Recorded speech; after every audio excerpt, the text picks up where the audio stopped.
Kad se dragovoljno predano on se tebi zakone, razumi i dade učenicima svojim ovom. Uzmi i jedite od ovoga svi. Ovo je moje tijelo koje će se za vas predati.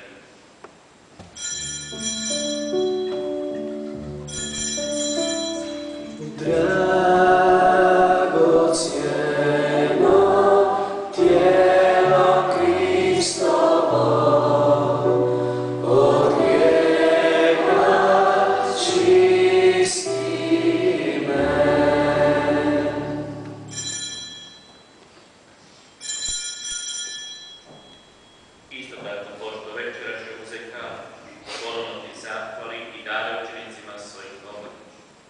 Uzmi i pijte iz njega svi. Ovo je kalež moje krvi, novoga i vječnoga saveza, koja će se proliti za vas i za sve ljude na opuštenje grijeha. Ovo činite meni na spomen.